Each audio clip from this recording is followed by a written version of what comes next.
কেমন আছেন সবাই? আবহাওয়ার যা অবস্থা তাতে তো মনে হচ্ছে না যে সকলে 100% ভালো আছেন। আবহাওয়াটা খুব খারাপ, যার জন্য সকলে অসুস্থ হয়ে পড়ছেন।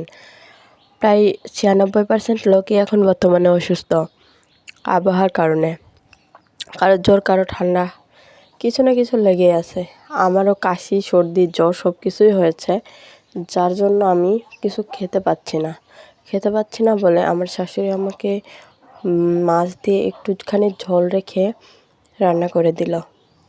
দেখি এটা একটু খাওয়া যায় নাকি। যদি খেতে পারি তাহলে তো আলহামদুলিল্লাহ, কারণ কি জ্বরে কিছুদিন ধরে কিচ্ছু খেতে পারিনি। সকলে সাবধানে থাকবেন, সুস্থ থাকবেন, ভালো থাকবেন, এটাই আশা করছি।